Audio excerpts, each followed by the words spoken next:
আবার রাসূল সাল্লাল্লাহু আলাইহি ওয়াসাল্লাম বলেছেন আরেকটা এটিকেট শুনুন, আল বারাকাতু তানজিলু ওয়াসাতাত তাআম। খাবারে বরকত নাজিল হয় একেবারে মিডলে, মাঝখানে। এক প্লেট খাবার মাঝখানে বরকতটা আগে নাজিল হয়, সেখান থেকে ছড়ায়। ফাকুলু মিন হাফিয়াতি, তোমরা চারিপাশ থেকে খাও, মাঝখান থেকে নিও না। ওয়ালা তাকুলু মিন ওয়াসাতি, মাঝখান থেকে উঠাবো না। তাহলে লেটস সে বিরিয়ানি আনা হলো এক বোল, আপনি যখন ডিস্ট্রিবিউট করবেন বা খাবেন, আপনি এক পাশ থেকে শুরু করবেন, করতে করতে করতে করতে মাঝখানে যাবেন। অনেকে একবার মাঝখান থেকে দেয়া শুরু করবেন না, বরকত নামে ওই জায়গায়, ওইটাই যদি একজনকে দিয়ে দেন তো বাকিরা বরকত পাওয়া লাগবে না?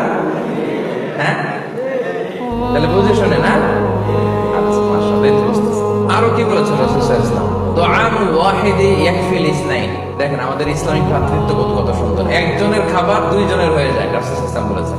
দুআউল ইসনাইনি ইয়াকফিল আরবাআ, দুজনের খাবার চারজনের হয়ে যায়। দুআউল আরবাআ ইয়াকফিল আস-সামানিয়া, চারজনের খাবার আটজনের হয়ে যায়।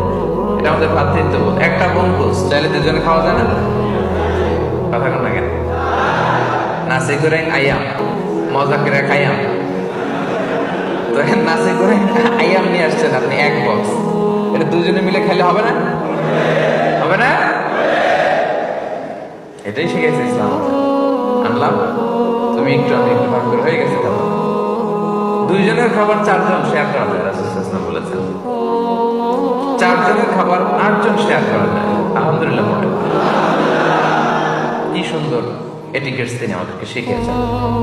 তাহলে আমরা জানলাম, এটা তো শুধু খাওয়ার ক্ষেত্রে আমি বললাম, এরকম সব কিছুর ক্ষেত্রে রাসূল সাল্লাল্লাহু আলাইহি ওয়াসাল্লামের সুন্নাহ আছে না?